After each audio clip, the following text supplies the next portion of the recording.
What is up, guys? I'm so excited for this special episode today. Today we'll be sitting down with a good friend of mine, a Brazilian Jiu-Jitsu instructor and competitor, a MMA and boxing coach, and all around just great dude. We're sitting down with Mark Pillow today to talk about his training schedule and regimen, his coaching style, and also what it was like to be a fighter and kind of the differences between fighting and coaching now.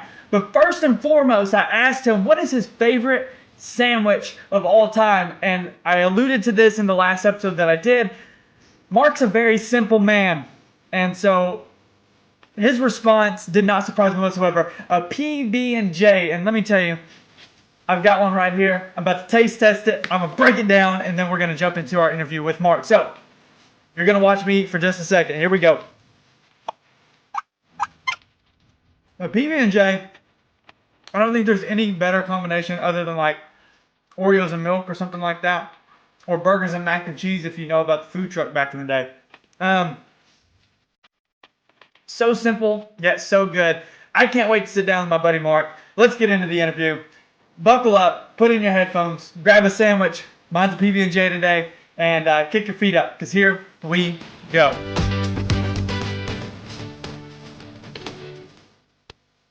All right, everybody. I'm here with my man Mark Pillow. Mark, what's good with you, brother? And not a lot. Just got finished training actually. Nice. What'd you do today? Working with a guy. He's got a fight coming up November 11th at Hub City in Jackson. Did some wall work, Very making him nice. work off the cage to get ready to either get beat up or beat somebody up. That's the name of the game right there. It is. So today I want to talk to you a little bit about training, coaching, fighting, all that stuff, and then I've got some questions at the bottom, little rapid fires, just to make you not think and to spit something out. But we'll start just with you said you just got in training, so let's talk about training a little bit.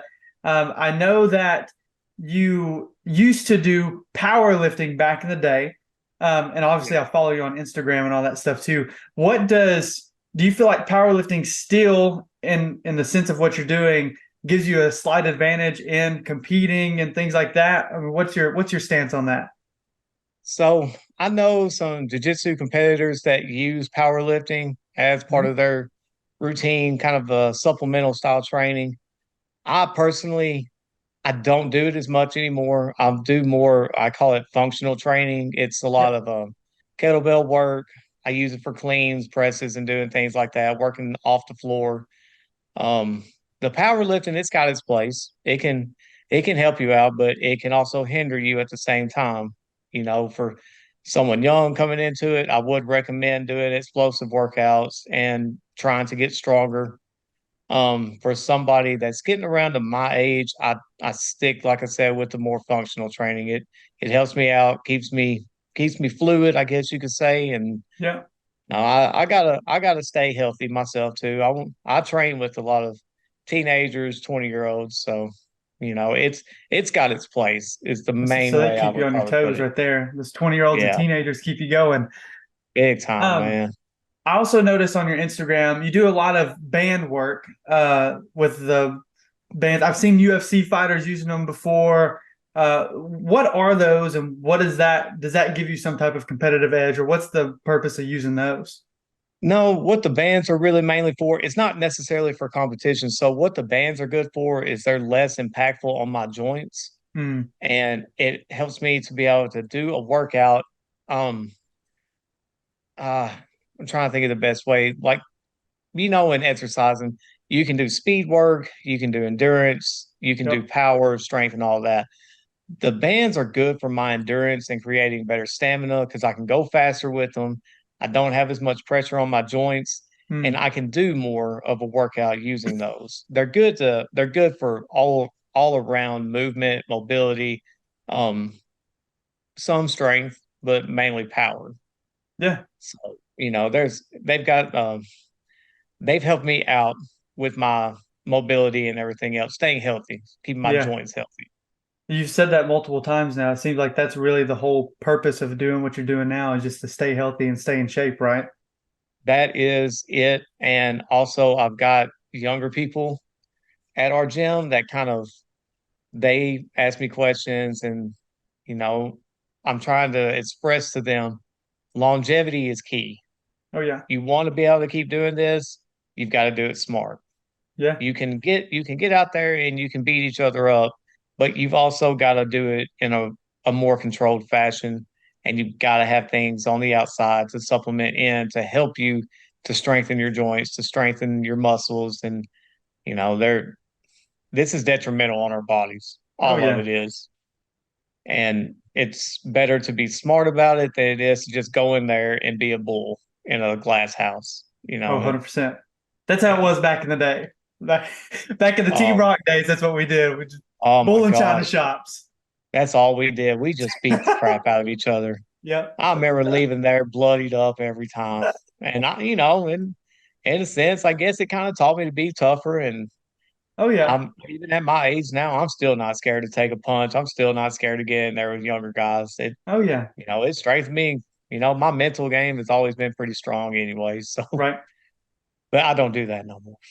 What No more uh blood. what what gym are you at right now, Mark? You said multiple times at the gym that you're at and things like tell the people where you're at right now, what you're doing, kind of that kind of stuff. I'm in Camden Gracie Jiu Jitsu. Also, the name of the MMA team is Team Momentum. Hmm. If you look for us on Instagram or on Facebook, it's Momentum MMA. And on Instagram, it's just under Camden Gracie Jiu Jitsu.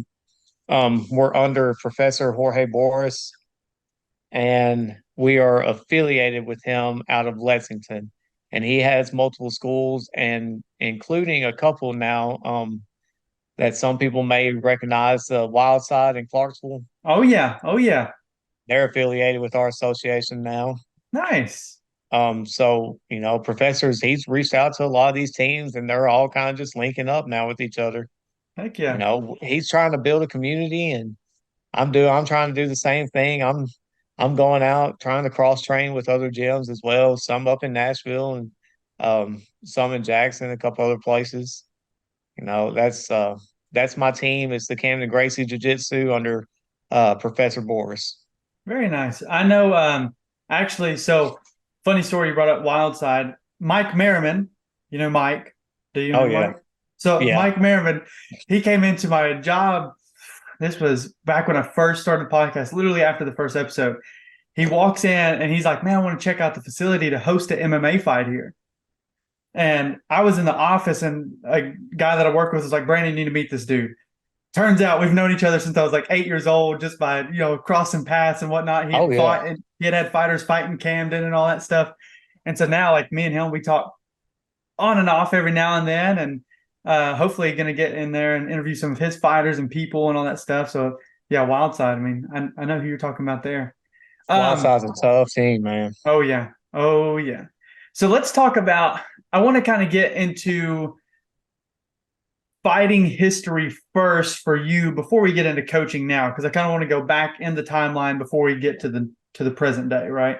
So Yeah. like for you when you're fighting, we've already talked about Team Rock and how it was just beat each other up all the time and stuff like that. Like, what was your preferred fighting style when you first started, do you feel? It was definitely the groundwork. Because I started from judo and then got into the MMA straight from that. And I was always interested in the fights going to the ground and how these guys, they contort the bodies, going for arm Yeah. locks, leg locks, and things like that. So definitely jujitsu has just always been in my blood. That's always been my game, and even today it still is. Oh yeah. Like in my thought process, it's like I loved boxing because I got to hit people, but it's like seeing being able to like grab, like you said, grab somebody's limbs or something and like just pull on it and make them stop fighting because of that, rather than punching them in the face. That's like a whole nother level of like violence, violence, you know. Oh But yeah, the it creates a whole nother danger. oh yeah, oh yeah. Um, how do you feel? Let me ask you this: do you enjoy BJJ or MMA more? Do you feel? Jiu-jitsu. Yeah. And the quick answer for that is jiu-jitsu is definitely more of a chess match. MMA, I can hit you multiple times to make you give up a position. Hmm. In jiu-jitsu, I can't do that. I have to try Yeah. to bait you into things. Yeah. That's a great answer. So, how? what do you think, or how do you think, like with MMA, with jujitsu and everything, it's always evolving, right? Like it's always continuing to grow. There's new submissions coming out. There's new what techniques and all that stuff. How do you feel since your last fight? And we'll talk about MMA first, and then we'll go to jujitsu. So since your last fight in MMA, when was that? Do you remember? Oh man, it's been a while. We're looking back at the It record books. yeah, It's I probably can't even been remember. 10 years at least. It's probably actually, yeah, no, it has been 10 years. 10 years. See, hey, Yeah. I've been doing my research. So 10 years ago, how do you feel like the game has evolved since 10 years ago to today in MMA? Well, a lot of people is taking more of the approach of being more methodical Hmm. about how they fight now. Strikers, like I actually was just listening to something that George St. Pierre was talking about the other day. He was talking about how whenever he fought BJ Penn the second time, he had this plan because BJ Penn has some of the fastest reaction time in MMA. Oh yeah. So what George would do is George would flinch, make BJ Penn flinch, and have to use those quick muscles that you fire off of, and it Hmm. was wearing him down. And he was using that to his advantage, getting BJ Penn tired and making him have to work off that. And every time he would strike against him, BJ couldn't hardly hold his shoulders up. Everything was just filling up with blood. He Man. couldn't get any kind of reach. He couldn't do anything like that. And then with jiu-jitsu now, you got these guys like Gordon Ryan and Nicky Oh yeah. Rod and Nicholas Mergali. And that's a name that people need to listen to also. If Oh yeah. there's people out there wanting to get into jiu-jitsu, Nicholas Mergali, that guy right there in the gi is going to be the next best thing. But these Okay. guys are teaching MMA guys, and these MMA guys are setting up submissions. Just it's getting wild how they're doing it. Yeah. And they're getting some crazy submissions out there with it. Yeah, you just mentioned Gordon Ryan, and I noticed on Instagram, it's probably like last week, Gordon Ryan and John Jones met up and grappled or something. That's a scary duo right there. That If is, John Jones learned some jujitsu from Gordon Ryan, man, like it's already arguably greatest of all time. If he can get an actual like solid ground game jujitsu wise, wrestling's already there, but jujitsu wise, that's that's tough. he's just going to be an all around monster. And Yeah. I think his next fight is against Stipe, isn't it? Stipe in, I believe, November. I think it's Veterans Day weekend in New York. And I've been saying it to the guys at the gym. John Jones is going to stop him too. You know, Like, I hope not, but I think I'm not a John Jones fan, but I think he will, but I hope he doesn't. I I kind of am. I don't like his actions that he's been portraying Outside, outside. right? Yeah, yeah, He needs to hold himself more accountable to his own actions. And I mean, you just can't deny the the record that he has and the people that he has fought, yeah, even in their primes. yeah, I just don't see Stipe being able to beat him. yeah, I think now yeah. with this grappling added into it, with Gordon Ryan's grappling, it's going to be a long night for Stipe. Yes, it will. I agree. So let's go to coaching. Okay, so last MMA. Oh, actually, hang on. No, no, no. How do you feel like the game has evolved jujitsu wise since? So, how long have you been doing jujitsu? Just jujitsu? Uh, just jiu-jitsu. Yeah. I actually kind of started doing jiu-jitsu whenever I started training with Matt Ramsey. Um, Okay. because that was around the time that I was kind of getting a little bit burned out on MMA and Right. I wanted to focus more on wrestling and jiu-jitsu. So I probably actually started around like 27, 28 years old.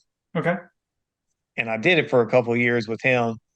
And I'd go down to Memphis and kind of cross train with those guys, Zach and Jake Underwood. Oh yeah. Um, I'd train with them, but every time I went down there, I always came to them and I said, "Look, I just want to work wrestling and jiu-jitsu. I really want to Hmm. do a lot of that because, I felt okay with the striking, but I just didn't feel like my jiu-jitsu was really getting where I wanted it to be. Yeah. The more I worked with those guys down there, the more I saw some things I needed to work on, and it just made me want to constantly get in the gym, improve it, and try to do something better every time I got in there. Hmm. So total amount of years I've been doing jujitsu, probably about 8 or 9 years.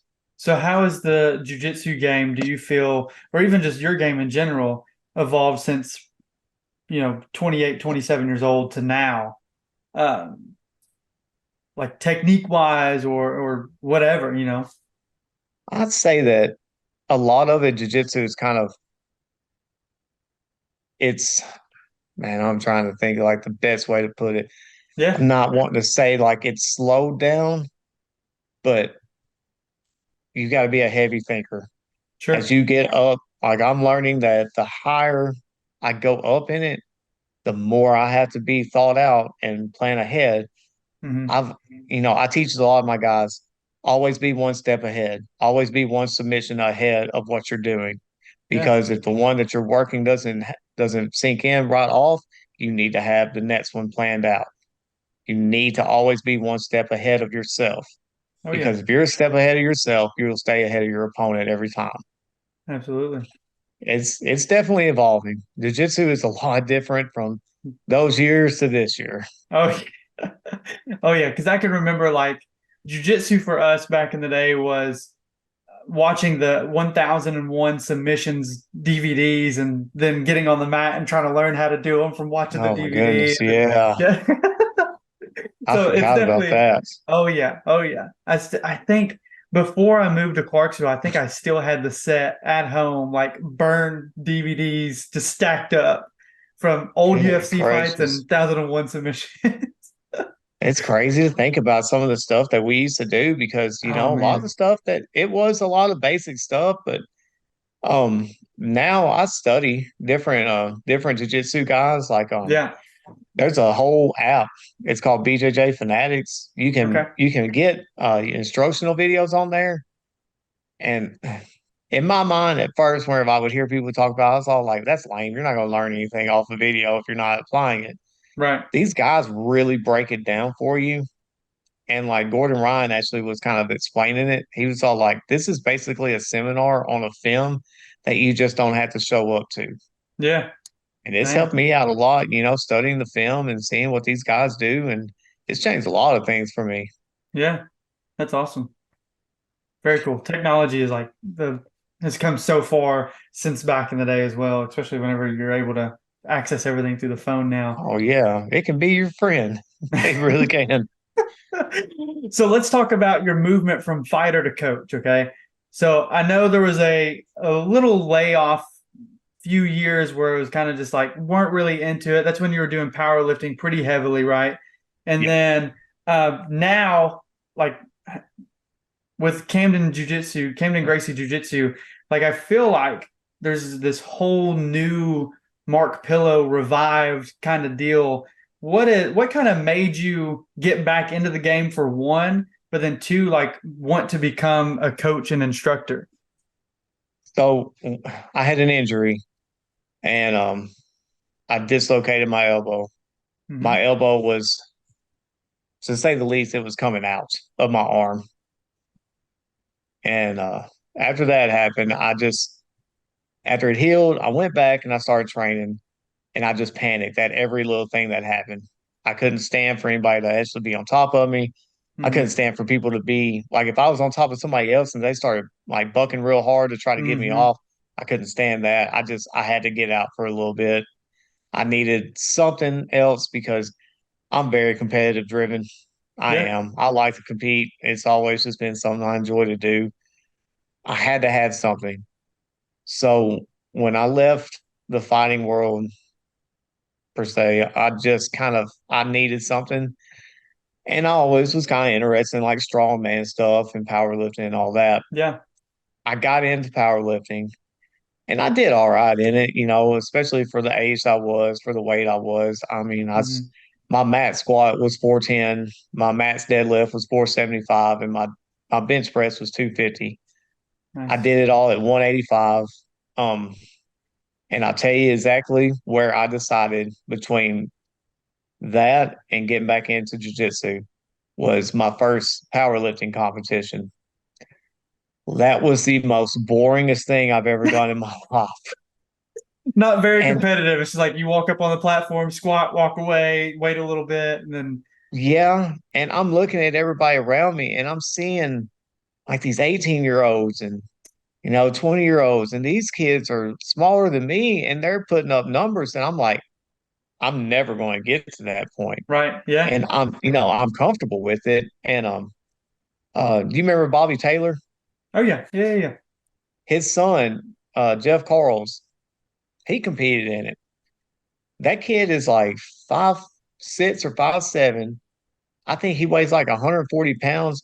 And right now, currently, he bench presses 315 for between like 6 to 8 reps. Holy golly He's a goo. monster. I Yeah, mean, holy I wow. saw that kid lifting the weights at that tournament, and I was like, you Nope. know what? It's time to get back into jiu-jitsu because I Yeah, missed it. I really did. And my family got into it and they got me back into it. And, it's been over ever since. yeah. And Bobby kind of actually helped push me back into it because he was all like, I'd like to see you doing MMA again. I told him, I was all like, Bobby, I'm not like you, man. Yeah, I don't. Bobby's just a monster at this stuff. right. Is he still He's a fighting? killer. Oh yeah, he's Oh in the wow. Bare Knuckle Fighting Corporation. Really? Yeah, Oh, I think he's only lost one fight in that. wow. I Yeah, need to I keep think up with that it. fight that he lost was going to be the deciding factor of who fought for that title in that weight class. Wow. Oh yeah, he's on a tear, man. That's impressive. I'll have to look that up later. Oh yeah, he's in it. He still trains. He's down there in Memphis, judo and jiu-jitsu. Hmm. I mean, he's just I think that man could fight to his 60s and still beat people. Oh But man. yeah, he So kind of got me back into it. fair. Yeah, that's awesome. So do you think you'd ever go back to MMA? No. No. No, I've got too many lingering injuries that prevent me from really doing a lot of the stuff that we used to do. Yeah, Like I can compete in the jiu-jitsu and everybody asks me, why can you do that but you can't do MMA? sure. MMA is a lot more aggressive. For You sure. know, the takedowns, so in a jiu-jitsu tournament, you can't slam. Right. There's only a couple of jiu-jitsu tournaments out there that are like that. There's one called the EBI, that's the Eddie Bravo Invitational. Okay. You're allowed to slam in that, and Fight to Win promotions, which Yep. those go to Nashville, and now the EBI they're looking to start coming to Tennessee. Oh, nice. So we're going to be seeing a lot of big tournaments coming to our area now. But as far as why I won't get back into MMA, it's just the aggressiveness. There's too many variables there for me. You Fair. know, I've got some problems that have come from MMA, and that can happen to anybody. It's Yeah. not just me. And if you train smart, you'll make it far. Right. But Exactly. yeah, the jiu-jitsu is definitely my game now. Cool. So what do you feel like you said with the lingering injuries and things like that and just little issues, what do you feel like the biggest obstacle you've had to overcome like moving from fighter to coach? Not being in there as much, not being Okay. able to I can't focus on myself like I used to when I was just a fighter. Yeah. I have to be there for the guys. Now I still get in there and roll with everybody. I still train. I still do things like that. Like I'm actually planning a morning session tomorrow for some guys that they can't make it in the evening. So that way, people can still train and do whatever they need to do. Um, I'll get in there with them and do everything like that. But I still have to be committed to them. My Hmm. goal is to get them better. And it's just, I can't be in it as much. Yeah. You know, Whenever it's time for us to roll, I'll get in there, and I'll grapple with them. I'll do things like that. But as far as learning technique, I have to go to other places to really work on my technique. Hmm. I have to cross train more, do things like that where I can be coached. Yeah. When I'm coaching where I'm at, I'm in it. I can't take the pressure. I can't take the vision off me, or I can't take the vision off them and put it on Right. me. It's all about my students. Yeah. Absolutely. I think that's what makes a good coach, because there is coaches out there that's just like, watch how I do it, watch what I do, blah blah blah. But if you turn the focus around 180 it and you're like, hey, it's all on them, all on Yep. them. That's what makes a difference between a good coach and a great coach. So with being a fighter before, growing up in more of like the rough and tough era of MMA and jujitsu and all that stuff, do you try and teach from lessons that you learned as a fighter as a coach now? Oh, for sure. Yeah. I mean, I don't believe in the whole aspect of, do as I do or do as I say and things like that. Hmm. I believe in learn from my mistakes, Yeah. and and I'll break it down too also to my students. I'll be all like, this is where I've messed up in the past.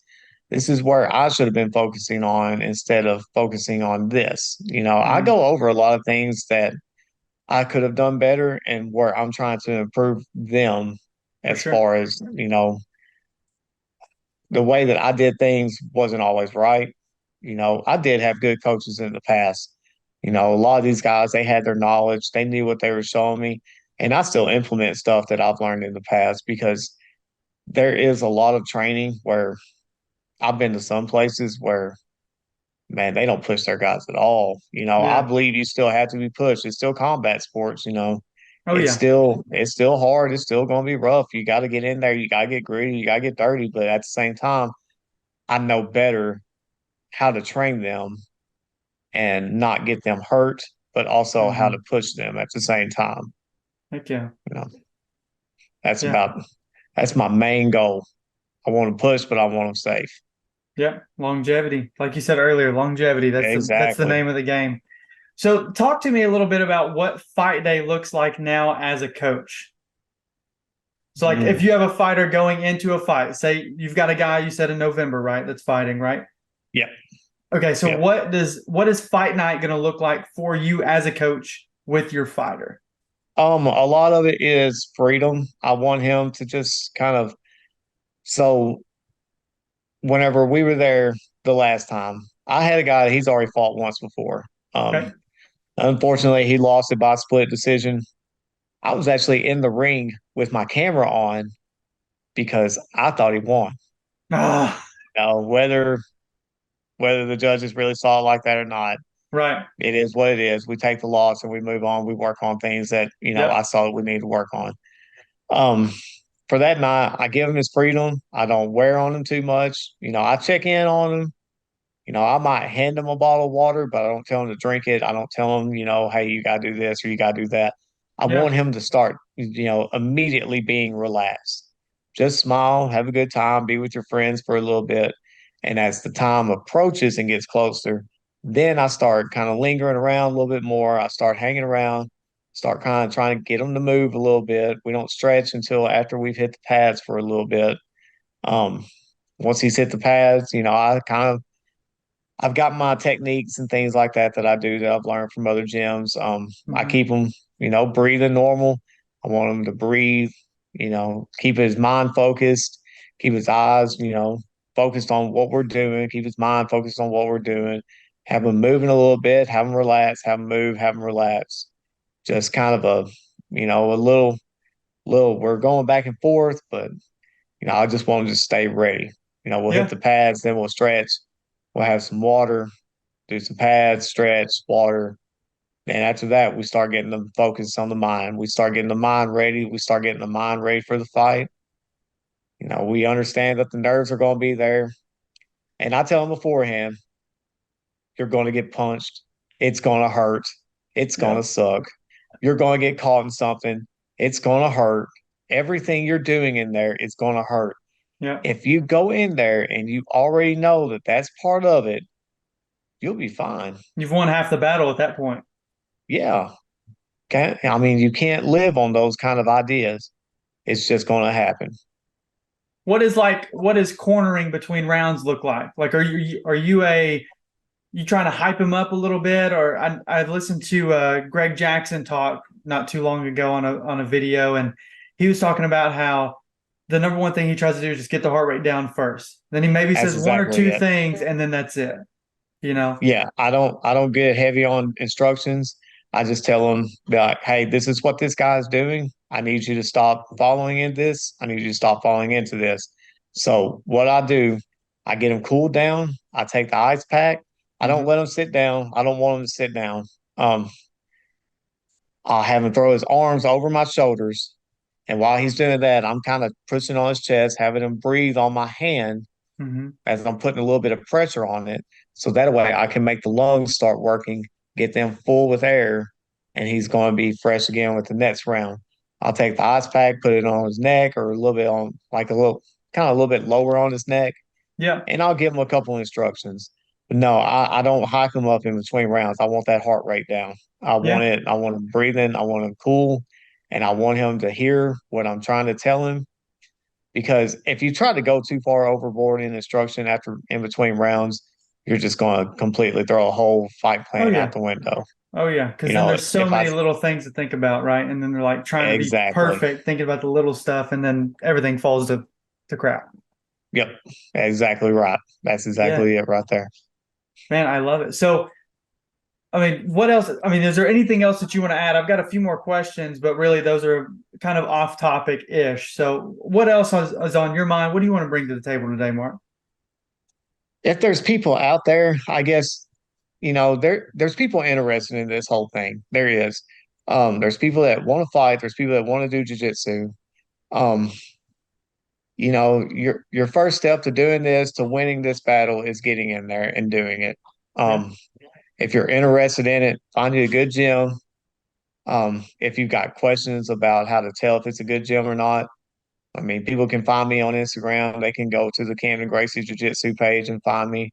You know, I mean, because What's the at names for that? What's your Instagram? What's your Camden Jiu Jitsu Instagram? What are the at names for those? Do you know? the one on Instagram is just at Camden Gracie Jiu Jitsu. Okay. Find me there if you want to ask questions about it or anything like that. But we gotta make these people understand that when they're coming into this, we're not here to beat you up. Yeah. We're here to train you, we're here to teach you something and to, you know, get you better at, something that maybe you're interested in. And I mean, it's all people walks of life. For sure. I work in a paper mill. I do a 12-hour swing shift job and I still go train. Yeah. You can't let the excuses in life prevent you from being better in life. Love it. That's awesome. So, when is your next tournament? I know you still compete. When are you competing next? I haven't signed up for one, but I do know the IBJJF is coming up in November, and that's probably Okay. going to be the next one I compete at. Where's that at? It'll be in Nashville as well. Sweet. You'll have to let me know the date. And then you said already one fighter in November. Any other fighters have any upcoming fights? Yeah, I've actually got two guys that are fighting. Scotty Phillips is one of them, and Hayden Hicks is the other one. Okay. Scotty is fighting at 185, and Hayden is fighting at 170. Nice. And is that at the same one in Hub City? Yes, it'll be the one November 11th. Ryan Collins is Um, the guy that puts those fights on. nice. Very Yeah. cool. All right, rapid fire questions to finish you out here. We're All going to right. the UFC. I know you say you don't watch it anymore, so I'm letting you do all time, okay? Okay. All right. Who is your all-time greatest of all time? George St. Pierre. Woo! Who's your most underrated fighter? Oh my gosh, underrated. Can we come back to that one? Sure. This one's Okay. probably gonna stuff you too. Who is the biggest bust in your opinion in UFC history? Who had the Patty biggest Pimblett. hype? Patty Patty Pimblett. Pimblett. Who is the best right now if you had to guess or had to say somebody? The best. It's still gonna be George St. Pierre, man. All right, and then back to the most underrated. Who's your most underrated fighter of all time? Oh my gosh, I don't know because there's been so many that I've always just kind of looked at. All right, give me a couple. Give me a couple. That Cheeto guy. Tito Uh, Vera? yeah, yeah. I would He just honestly won say this that weekend. yep, and I think people overlook him way too much. So Very honestly, technical he would dude. probably be the number one underrated in my opinion. Very nice. All right, so let's go over your things again. Your greatest was who?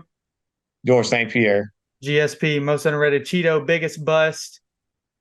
was Patty Patty Pimblett, Pimblett. best Yeah. right now is always going to be George St. Pierre for you. Oh Mark, yeah, definitely. thank you so much, bro, for hopping on this. This was so fun. I appreciate it. Everybody go check out Mark Pillow, Camden Gracie Jiu Jitsu at Instagram. Any other handles or anything? Anything else you want to do? Shout out anybody? Oh man, hey, I just really appreciate you doing this. Of course. This was fun to do. I enjoyed it. I haven't really ever done anything like this, and just I don't know. I never really thought about doing anything. You sent me that message. I was like, man, I'm down. Let's do this. Heck This would yeah, be dude. awesome. And I I talked hope. to. Go ahead. Well, I'm going as soon as it's over with. I've been sharing this podcast with people. Hopefully get this thing out there, get you going on it. That's my thing, man. I want to see other people be successful. Yeah, If I can be appreciate it, it. if I can, I'm going to. And if I can help my friends do it, I'm going to do the same for them. Even though you followed the wrong podcast for the first little bit, you got it back. You I figured it out. cannot believe, I cannot believe I was following the wrong one. And you know what's bad is I listened to a couple of them. I was like, man, this guy doesn't sound like Brandon. This don't sound like Brandon at all. Not at all. It's because it wasn't me. I'm gonna try and Yeah. get Nick Davis on here. I talked to him a little bit. Anthony Manus is gonna be on here with me in September. So I'm gonna pick his brain about judging in the UFC and stuff. So I've got some things Oh lined up. man. It's looking like it's gonna be fun. Yeah. Anthony's an awesome guy, man. I love that dude. Did you know he used to be Same. the light heavyweight champion of the world back in the day? He Oh fought for yeah. 30. He was in the fight game for 30 years. Yeah. Hey, that's a tough dude right there, man. Telling you. Like when he sent me that message, I was mind blown. I was like, all right, well, you're gonna be on it. So there you go. Oh man, yeah, him, Nick Davis. Hey, you'll have some good ones Yeah. with those two right there, dude. Oh yeah. Yeah, I'm I'm excited looking to forward pick to their listening to brains. those too. Well, Mark, you were my very first guest. I appreciate you, bro. I hope you have a great weekend, great rest of the week. Good luck on the tournament, hopefully coming in Nashville, and then your 2 fighters in Hub City. Can't wait to hear about all the results, dude. Awesome. Thanks, man. I appreciate it, Brandon. Appreciate you, brother. Have a good day. You too, man.